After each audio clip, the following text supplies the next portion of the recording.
Welcome to our winter garden in Sydney, where the cooler months offer a different, but equally valuable chapter in the gardening year.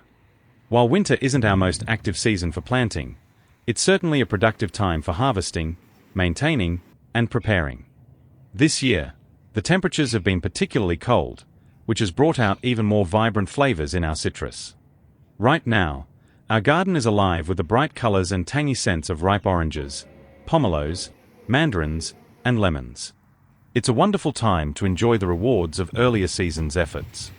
Our herbs, galangal, Vietnamese mint, spring onion, and fishwort, are also holding strong through the season, adding vibrant aromas and tastes to our winter meals. Lettuce and Chinese mustard have continued to grow well, giving us fresh greens even in the colder weather. Although we didn't introduce many new crops, winter has been far from idle.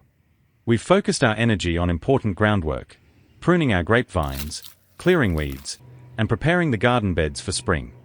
These behind-the-scenes tasks are essential for a healthy and productive growing season ahead.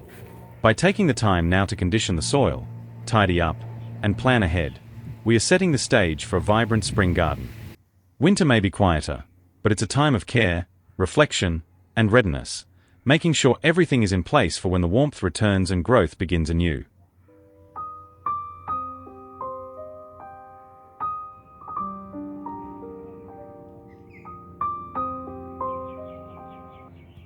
Sometimes when we order takeaway, the food comes with a few pieces of lemon. Out of curiosity, I compared the taste of those lemons with the ones from my homegrown Eureka lemon tree. I found that mine are noticeably more sour but less fragrant. Whether that's better or worse really depends on personal preference. From what I've read, even the same variety, like Eureka, can taste different depending on where it's grown. The extra sourness of my lemons could be due to a number of factors. Perhaps my tree experiences colder weather, while the store-bought lemons were grown in a warmer region. It might also be because I rarely fertilize the tree, or that it doesn't get enough sunlight, since it's partially shaded by a nearby longan tree. Personally, I don't mind. I actually prefer lemons with a sharper, more acidic bite.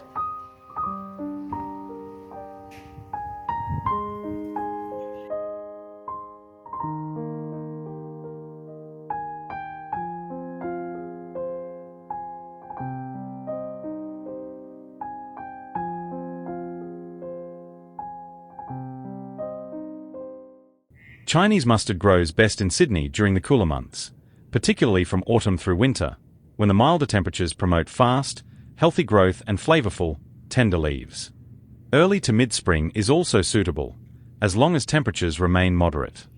However, it's best to avoid planting in summer, since the heat can cause the plant to bolt, meaning it will go to seed prematurely, resulting in tough, bitter leaves.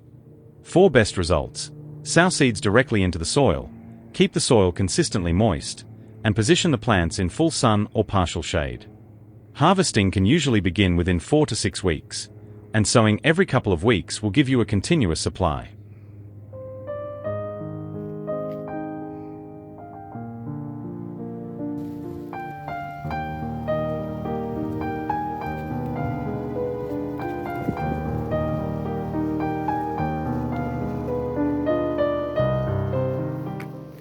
In Sydney, Fuyu persimmons typically reach their peak harvest period from mid-April through May, coinciding with the region's cooler autumn climate. During this time, the fruit develops its signature bright orange color and maintains a crisp, apple-like texture that makes it perfect for eating fresh. We've been picking a few persimmons at a time since autumn, but with other seasonal fruits also ready, we didn't harvest many. Now that winter has arrived, some of the fruit has slightly over-ripened. Most persimmons, however, remain firm, crunchy, and even sweeter than they were in autumn. A few have become soft, which isn't ideal for this non-astringent variety, as it's best enjoyed when still crisp.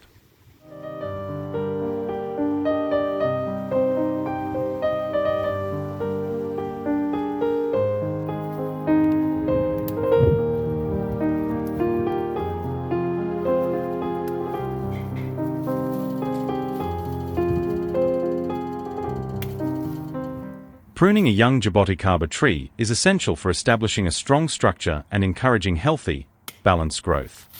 Early pruning helps shape the tree by removing weak, crowded, or inward-growing branches, which improves air circulation and light penetration, critical factors for disease prevention and fruit production. It also promotes a sturdy framework that can support heavy fruiting in the future, especially since Jaboticaba bears fruit directly on its trunk and branches. By guiding the tree's form while it is still young and flexible, you reduce the need for heavy corrective pruning later and help the tree develop into a more productive and manageable specimen.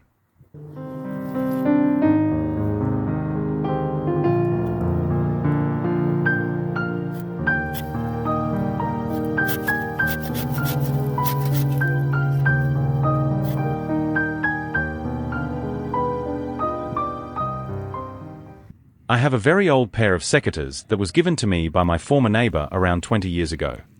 They were made in Taiwan and served me well for many years. Recently, though, the spring became sticky, and after each cut, the blades wouldn't open smoothly. I sprayed some WD-40 on it, which loosened things up, and now it works perfectly again. I bought 2 new pairs of secateurs, but neither of them is as comfortable to use as this one.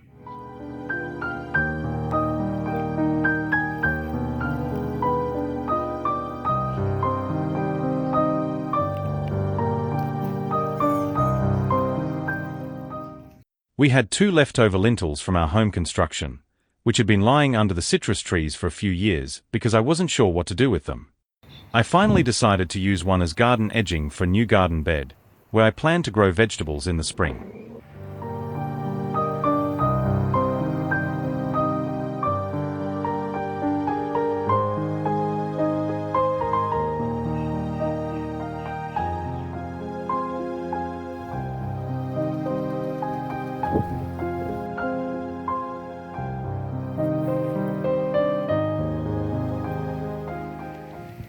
Recently, I was curious about which animal had been picking our mandarins and then eating them up in the mango tree.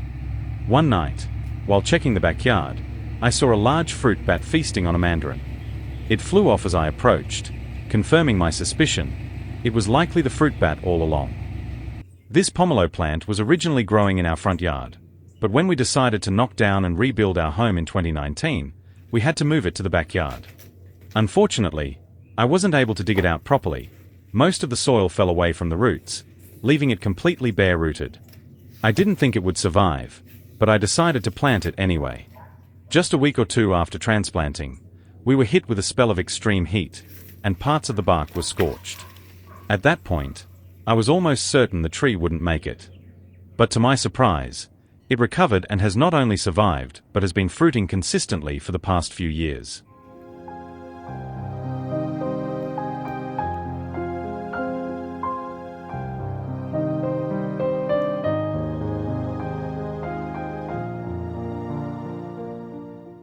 Weeding has been one of the most time-consuming and frustrating tasks in my backyard. Almost every time I stepped outside, I found myself pulling out handfuls of weeds, hoping to make some progress. Despite my repeated efforts, it often felt like a losing battle. No matter how hard I tried, the weeds kept coming back. In the areas where I invested the most time and energy, the garden looked relatively neat and well-maintained. However, in the spots I neglected, weeds seemed to thrive with relentless vigor, quickly taking over any bare soil. This constant struggle made me realize how persistent and invasive weeds can be, and how easily they can undo hours of hard work if left unchecked.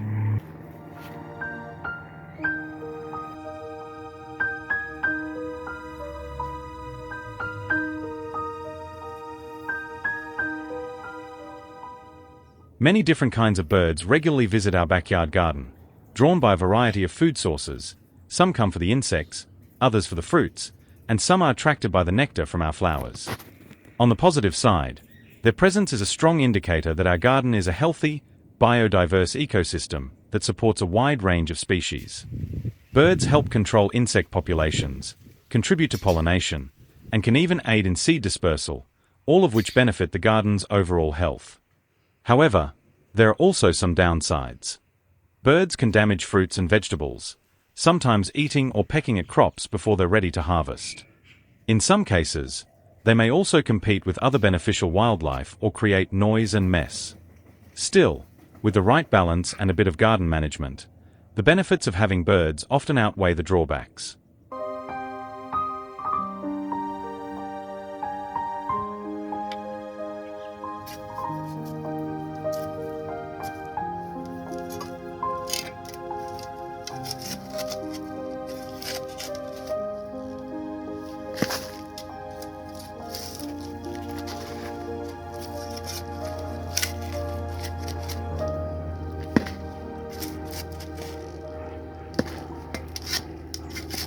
This mango tree was cut down a few years ago. Right after it was felled, I poured a concentrated weed killer solution on the stump, thinking it would do the job, but it just wouldn't die.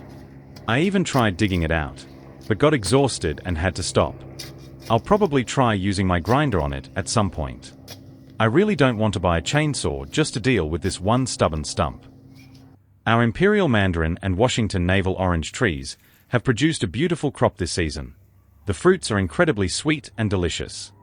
We've been picking them in batches, and each one has been a real treat. To extend the orange season, I planted 2 Lane's late navel orange trees, which fruit later than the Washington navels.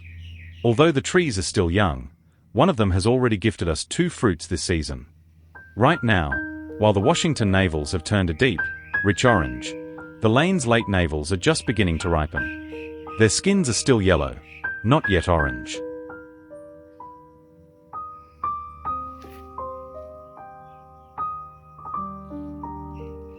The pomegranate tree sheds its leaves in winter, but as soon as spring brings warmer weather, it grows back vigorously. I've had to prune it regularly to keep it in shape, often getting pricked by its sharp thorns. This particular tree produces very sweet fruit.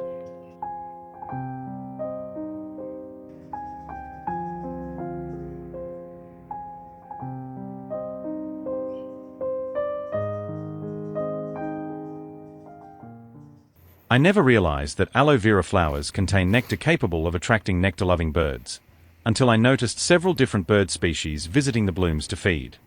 It was a small but striking reminder that even familiar plants can hold unexpected wonders. Our Cerurea pretty pink is in full bloom once again. This year, the plant appears smaller than it did last year, due to some branch dieback and the fairly hard pruning I did back in autumn.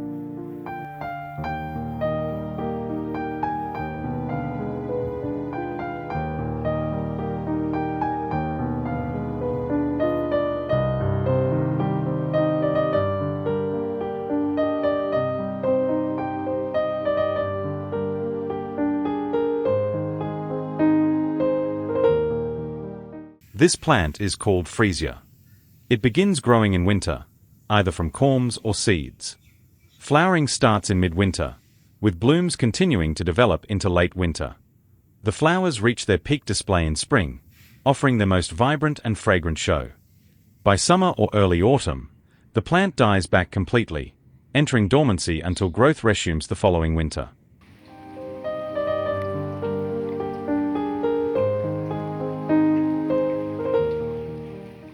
All of our mandarin fruit has now been picked, but we still have some oranges left on the tree.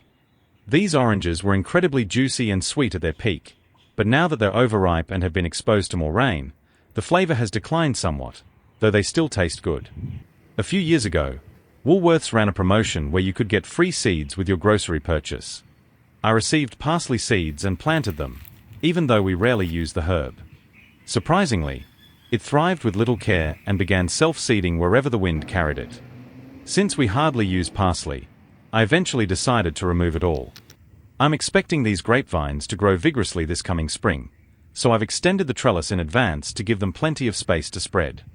Preparing the trellis now ensures the structure is ready before the new growth starts, making it easier to train the vines and avoid damaging tender shoots later. Last season's perilla dropped a lot of seeds, many of which have now germinated and begun to grow. I've decided to remove most of the seedlings, as just a few healthy plants will be more than enough for our needs. This aloe vera plant has produced numerous young offshoots around its base, making it quite overcrowded. I decided to remove most of the pups to give the main plant more space. It would have been much easier to manage if I had removed them earlier, before they became so tightly packed.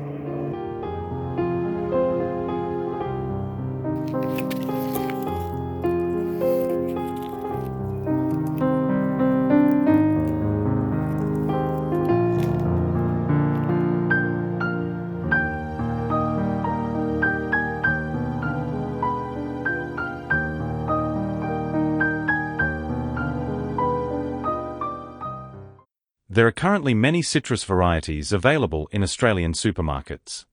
I had seen Sumo citrus before but never bought any, as their appearance didn't seem very appealing. However, I decided to try one recently out of curiosity, and I was genuinely surprised by how delicious it was. It was incredibly juicy, and while not as sweet as an imperial mandarin, I really enjoyed the flavor. Since then, I've bought this variety 4 times. Unfortunately, the last 2 purchases were disappointing. The fruit was much more sour and lacked the great taste of the first ones. It seems not all Sumo citrus are consistent in flavor.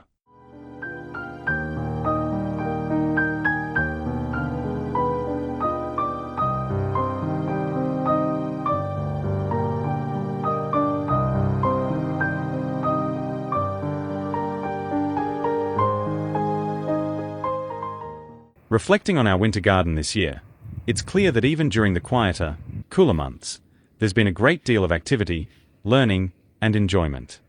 From harvesting citrus at their peak to tackling ongoing challenges like weeding and pruning, every task has brought us closer to a more productive and resilient garden.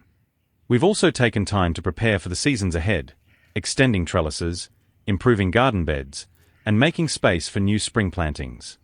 As spring approaches, we are entering the new season with a well-prepared garden, a deeper understanding of our plants, and a renewed appreciation for the rhythms of nature that shape our backyard year-round.